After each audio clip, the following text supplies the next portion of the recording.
So, you're dreaming about the ring, the dress, and the perfect venue. But have you talked about your blood types or how many kids you both want? Today, we're going to get real about the conversations every couple should have before even thinking about the wedding planning. Trust me, your future married self will thank you. Hi there, lovebirds. I'm Tiffany Lanier, your go-to wedding planner and creator of Big Day DIY, where we believe planning your wedding should be fun, exciting, and a whole lot less stressful. With over 600 weddings under my belt and more than 20 years in the game, I've learned one thing for sure. The strongest marriages start long before the I do's. Today, we're diving into the pre-prep work. The real talk that builds a solid foundation for not just a great wedding, but an even better marriage. Here's the thing. Weddings are temporary, but marriage is forever. Before you start deciding on the cake flavors or playlists, let's talk about the real questions that help you understand each other on a deeper level. During COVID, I saw couples face major struggles because they discovered too late that they didn't align on things like masking or vaccinations. Those conversations were rarely had before, and it created unexpected tension. While these might seem like unique topics due to our time in history, they illustrate how critical it is to address big picture issues before tying the knot. The stronger your foundation, the better equipped you'll be to navigate whatever life throws your way. So let's get into the pre-wedding questions. These are what I like to call the big wedded life questions. Now, these are just a sample of questions that are listed in the free downloadable 7-page PDF you can find on bigdaydiy.com. Now, it is behind the mailing list sign-up form to get our Big Day DIY newsletter, but you can always unsubscribe from the mailing list anytime you want to. I recommend downloading the full list and asking each other your questions out loud and giving each other space to honestly answer the question. Be open, and most importantly, don't judge your partner's answers. This isn't about agreeing 100% right away. It's about starting the conversations that lead to alignment. So, let's begin. Here are just my favorite questions in each category. So, under finances, the question is, how do we each want to handle our money once we're married? Should we have joint accounts, separate accounts, or a mix of the two? How will we divide up our household bills like mortgage, groceries, and utilities? Will you pay certain bills and they pay the other bills? Or will you each put a certain amount into one account and one of you take the reins on paying those household bills each month? And if you do put all your money into one account, how will the percentage of the contribution be calculated? Let's say you need $2,000 a month to pay the utilities and mortgage. How much will each of you contribute to add up to that $2,000? If one of you makes way more income than the other, then maybe you want to do more like a 60-40 split or 70-30 split to put into that account. But that is up to you guys, and you discuss what works for you. The next big question is more of an action. I'm going to take a deep breath here because you're going to freak out. Pull out your credit reports. Yes, I said it. Pull out your credit reports. Put your credit scores and all of your debts on the table. Ooh, this step might feel super scary, but being super honest about money now, including how much you each make in income, will allow for more honest conversation moving forward. Hiding your debts only hurt your relationship and your trust with each other in the long run. So let's put it all out on the table and tell each other your past lives in finances. This is vulnerable, but it's also very transparent and lovely to start your married life on this honesty train. When it's all out on the table, you can make a game plan together to get everything cleaned up if you have debts or if you have any bills from past, pay off your credit cards, all of those things come up with a game plan together.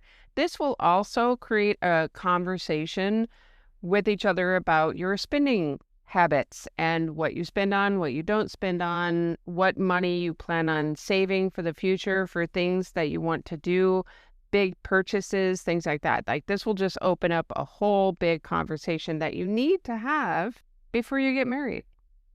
And you also could be super pleasantly surprised that your partner is super financially responsible and have an amazing credit score. You never know until you pull it all out and put it on the table and have an honest discussion about the money. This also is very important to do before your wedding plan, because then if you're already in debt, then you know you can't be spending, $20,000 of your own money on a wedding if you have a $20,000 credit card bill. Like that doesn't match. You got to pay off that credit card bill before you can start planning this wedding. Kids. I feel like many of you have already talked about how many kids you want and when, but what if getting pregnant isn't easy? Will you both be open to IVF, adoption, or surrogacy? And then when you have kids, if you have different heritages or spiritual beliefs, what will you teach your children? How will you mesh your cultures and beliefs for your children? This is a big question. And then health and end of life questions. What are each of your blood types? And do you have any allergies? And are you an organ donor? These are very important questions to ask each other. And the heavy stuff like, what are your preferences regarding life support or chronic illness care? Have you shared your thoughts about end of life decisions? It's not an easy discussion, but important to have. Honestly, you should have this discussion about every 5 years as things can change over time. So discussing your wishes with each other is important. Religion and spirituality, are your beliefs aligned? And how important is it for you to share the same spiritual values? What role will spirituality play in your marriage? Then we get to family and in-laws. How often will we visit our prospective families, together or solo? And how will we split our time during holidays? So if you both have family in opposite ends of the states or even the world, how will you visit your families? And are you okay with visiting them without the other when needed? Then, what level of responsibility do you feel for your parents and your siblings? So what if one of your parents needed extra care? Are you willing to have them move in with you? What if something happens to one of your siblings and their kids need you? Are you willing to take them in? Are you willing to adopt them? This is a tricky question since you never know what is going to happen in the future, of course, but you do need to know if each one of you are willing to step up for the other's family in case something big happens and you actually have to put your lives on hold for a family member. And that discussion, even though it's all hypothetical, it's good to know if your partner is willing or not willing to put their lives on hold for one of your family members, and whether you're willing to put your life on hold for one of your partner's family members. This is just to feel each other out and see where you stand. Conflict resolution. How do we each handle stress, conflict, and disappointment? Do you need to talk things out immediately? Or are you somebody who needs to take time alone first, gather your thoughts, and then come back to discuss with a clear head, a level head? Each one of you have different styles, right? Of how when you get super angry, do you blow up and you want to fight? Or do you need to take time? Do you walk away? And your partner is like, whoa, you just walked away from that discussion. Well, yeah, because that's what you need to do to clear your head in order to have a real conversation. Both of you need to know what your style of conflict is. And that way you don't have any miscommunications about it. If you walk away from an important conversation, it's not because you don't want to have the discussion, it's because you need to clear your head. So that needs to be open and honest and knowing what that looks like. What are the absolute deal breakers for each of you? What would make each of you ask for a divorce? Those are important things to list out. And again, those things might change, year after year. We have no idea what life throws at us. Sometimes what we think is a deal breaker now isn't actually a deal breaker. Or what we didn't think was, if it happened, you're like, whoa, this is a deal breaker. So discussing what that might look like is important. Again, put all the cards on the table. On the flip side of that, what is each of your love languages? If you haven't already, take the online test from Gary Chapman's book, The 5 Love Languages. You will thank me later. This is an important thing so that, again, miscommunications don't happen. Once you know each other's love language and how you like to give love and how you like to receive love, this opens up a whole new understanding of each other that is truly helpful throughout your marriage. Other things to discuss, we talked a little bit about this, but how much alone time do you need?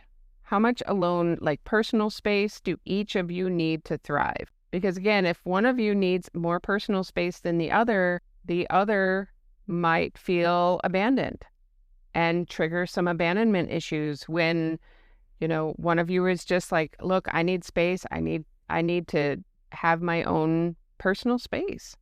And that's okay to have personal space, but you need to have that discussion to know as well, what are your expectations regarding how often you want to be physically intimate? And taking us back to the COVID masking and vaccination discussion, namely politics, where do each of you stand on the big issues?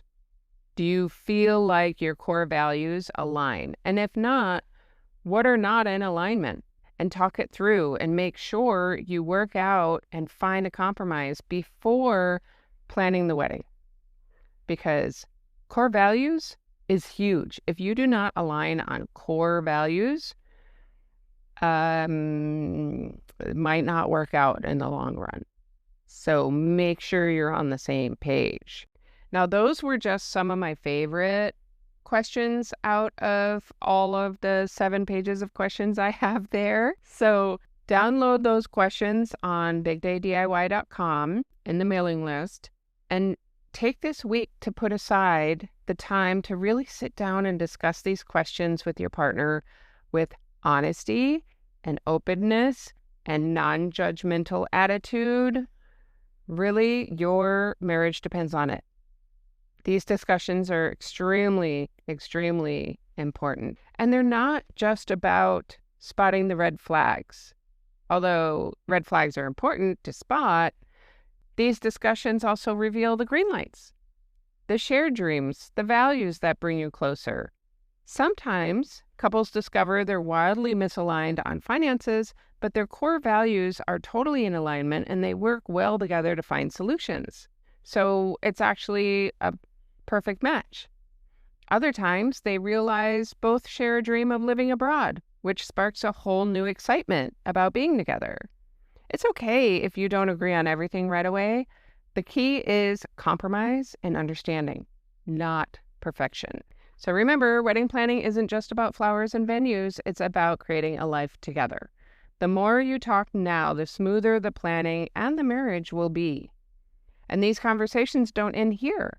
Keep the list of questions that you downloaded and check in with each other throughout your life, whether it's every 5 years or after each kid you have.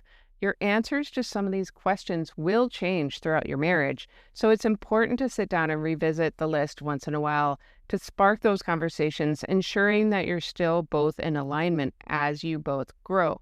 So if you loved today's episode, please hit subscribe and share this episode with anybody you think that would benefit from it. Also, now that you've hashed out all those questions yourself and you're totally in alignment, you are ready for the next episode on how to kickstart your wedding planning journey. And before I go, don't forget to join our Facebook group, the Big Day Wedding Planning Community. It is the perfect space to ask questions, share ideas, and get advice from other couples.